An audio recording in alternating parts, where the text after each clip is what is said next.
जी हाँ दोस्तों, राहुल गांधी पटना पहुंच ही रहे थे तभी पुलिस से हो गई तगड़ी भिड़ंत। नीतीश की पुलिस के छूटे पसीने, राहुल गांधी के सिपाहियों ने फिर जो किया। बहुत स्वागत है आप सभी का। आप देख रहे हैं द राजनीति का विशेष सेगमेंट खबर और विश्लेषण। मैं हूं जब्बार खान।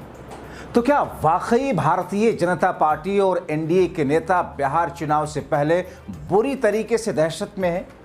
आखिर राहुल गांधी के कार्यक्रमों से पहले बीजेपी की नींद गायब होने के साथ साथ उनका हार्ट बीट, उनके दिल की धड़कनें इतनी बढ़ क्यों जाती हैं कि एजेंसियों का प्रयोग करने लगते हैं? आखिर क्या हुआ जब राहुल गांधी पटना पहुंच ही रहे थे तभी पुलिस को ऐसा मोदी और नीतीश ने एक्टिव करवा दिया कि राहुल के सिपह सालारों, नेताओं, कार्यकर्ताओं और सिपाहियों से बुरी तरीके से भिड़ गई। विस्तार से आपको बताते हैं दोस्तों, अंत तक बने रहें ताकि समझ सके हर एक बिंदु को। दोस्तों, सबसे पहले इन तस्वीरों को देखिए ध्यान से। ये बहस कांग्रेस कार्यकर्ताओं और नेताओं को पीटे जाने की तस्वीरें नहीं है। ये तस्वीरें हैं लोकतांत्रिक प्रक्रियाओं को कुचलने की, सत्ता के नशे में चूर एजेंसियों के दुरुपयोग करने की। देखिए कैसे राहुल की सेना के साथ मोदी नीतीश की पुलिस ये सलूक कर रही है, बर्बर सलूक। एक राजनीति की समझ हमारी है तो दबाने की ये वोट चोर है, ये नौकरी चोर है, ये भूमि चोर है। बिहार की भूमि राष्ट्रीय सेठ अडानी को देना चाहते हैं। 50,000 पेट कट जाए, 2,000 लगे हैं। एक झटके में मोदी जी अडानी के लिए पेट। आपने देख लिया कैसे इन युवाओं का दमन कर रही है पटना की मोदी नीतीश की पुलिस। यहां आपको जल्दी से एक तस्वीर और दिखा देता हूं, फिर खबर पर विश्लेषण आगे। आप देखिए किस तरह इस वीडियो में टांग करके, कॉलर पकड़ करके, घसीट करके पुलिस विपक्षी नेताओं को किस अंदाज में गाड़ियों में न सिर्फ ठोस रही है बल्कि ऐसा लग रहा है जैसे कोई जेबकतरे हो, क्रिमिनल्स हो, अपराधी हो, कोई आतंकवादी हो। अगला विजुअल दिखाइए। ये देखिए कॉलर पकड़ के घसीटते हुए।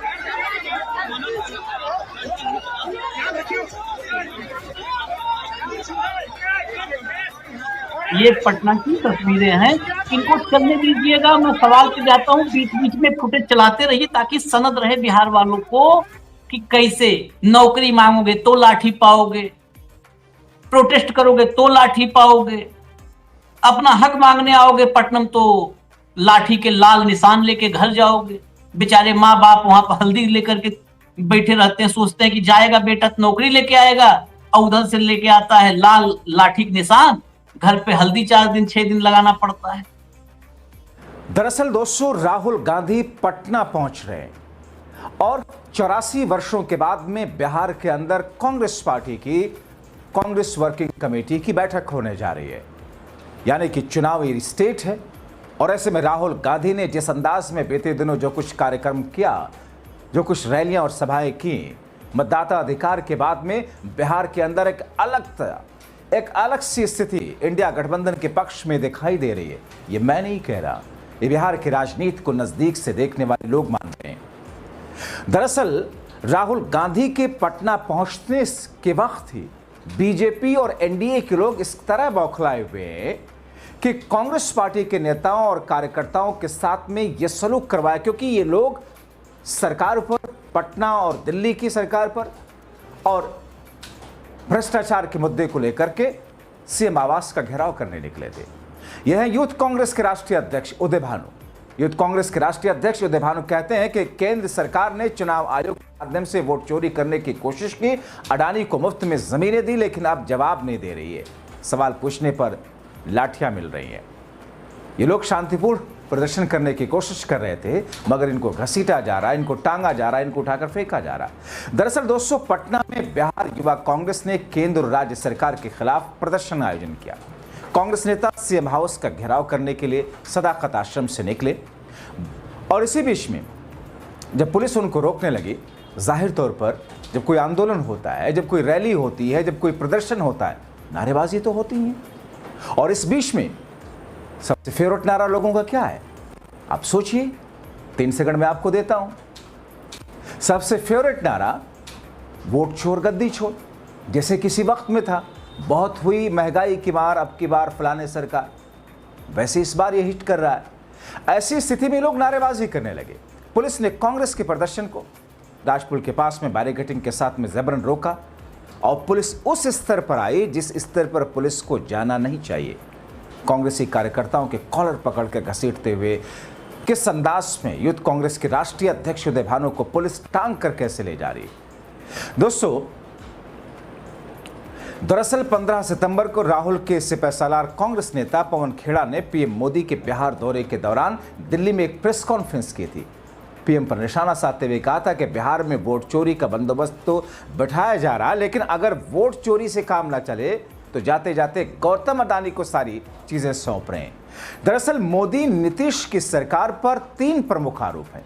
भागलपुर में 10 लाख और 1100 एकड़ जमीन अडानी को 1 रुपए प्रति वर्ष 33 साल के लिए दी गई। यह जमीन किसानों से जबरदस्ती धमका कर ली गई। और तीसरा, पावर प्लांट जो कि बन रहा है, सरकार ने खुद चलाने की बात कही थी, लेकिन अब उसे अडानी को दे दिया गया। दोस्तों, दरअसल बिहार विधानसभा चुनाव से पहले पटना में पहली बार कांग्रेस की CWC की बैठक हो रही है। पटना के सदाकत आश्रम यानी कि कांग्रेस के स्टेट पार्टी ऑफिस में कांग्रेस की वर्किंग कमेटी की बैठक होगी। ऐसी बैठक 84 वर्षों के बाद यानी कि 1940 में हुई थी, जिसमें डॉक्टर राजेंद्र प्रसाद, महात्मा गांधी, पंडित जवाहरलाल नेहरू जैसे लोग शामिल हुए थे। कांग्रेस का कहना है कि पटना में बैठक एक नई लड़ाई का संकल्प है। खासतौर पर बिहार में आने वाले चुनाव को देखते हुए पार्टी का नारा वोट चोर संविधान बचाओ है। आपको बताएं, 2023 में भी दोस्तों तेलंगाना में इसी तरीके की CWC की बैठक हुई थी, जिसके बाद पार्टी महासत्ता में आई। भले ही उस समय राजस्थान, मध्य प्रदेश, छत्तीसगढ़, मिजोरम में चुनाव हुए थे, जिससे पार्टी को हार मिली, लेकिन कांग्रेस का मानना है तेलंगाना में उनकी जीत में इस बैठक का बड़ा योगदान था। अब पटना में यह बैठक करके कांग्रेस एक तरीके से अपने सहयोगी दलों पर दबाव बनाने की कोशिश कर रही है, क्योंकि अभी तक सीट शेयरिंग का फॉर्मूला तय नहीं है। ये बातें जो मैंने अभी कही कि दबाव की कोशिश कर रही है, दरअसल यही तो आपको पालतू मीडिया दिखा रहा है कि साहब इंडिया गठबंधन के अंदर सिर्फ फुटबॉल। दोस्तों, पिछली बार कांग्रेस 70 सीटों पर लड़ी थी, इस बार 60 से 66 सीटों पर चुनाव लड़ सकती है। पटना की इस बैठक में इस राहुल गांधी, मल्लिकार्जुन खड़गे, सोनिया गांधी, प्रियंका गांधी, लगभग 100 नेता दूसरे और शामिल हो रहे हैं। ये बैठक पार्टी समेत इंडिया गठबंधन में नई जान फूकेगी। राहुल गांधी की वोट अधिकार यात्रा ने पहले ही एक माहौल बनाया है। पार्टी इस गति को खोना नहीं चाहती। ये बैठक उसी गति को आगे बढ़ाने के लिए हो रही है।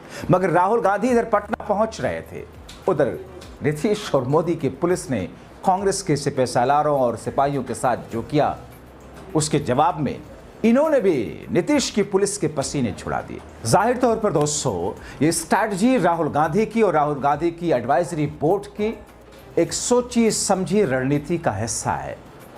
दोस्तों, शाह अगर कुछ कहते हैं राजनीति में कोई भी कदम बीजेपी उठाती है तो ये पालतू मीडिया लिखता है शाह का मास्टर स्ट्रोक, और अगर राहुल कुछ कहते हैं तो पालतू मीडिया अभी तक ये लिखता था राहुल ने फिर कर दी गड़बड़ी, और उसका कोई नेगेटिव एंगल निकाल करके उसका विश्लेषण करते थे।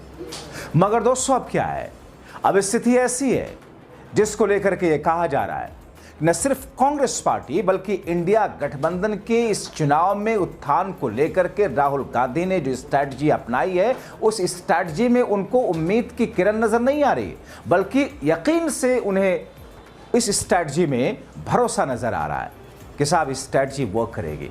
इनके पास वैसे एक एग्जाम्पल भी है तेलंगाना का, जहां वर्किंग कमेटी की बैठक हुई थी और वहां से इनको जीत मिली थी। तो वैसे में देखना होगा कि पटना में राहुल गांधी और उनकी टीम के होते हुए किस तौर पर और बीजेपी के नेता और कार्यकर्ता उत्पात मचाते हैं, या सरकार बीजेपी एनडीए अपनी पुलिस के माध्यम से कांग्रेस और इंडिया गठबंधन को परेशान कराती है। फिलहाल इंतजार करिए कि आगे की तस्वीर बनती क्या है, इस CWC की बैठक के बाद क्या कुछ होता है। फिलहाल अभी के लिए इतना ही।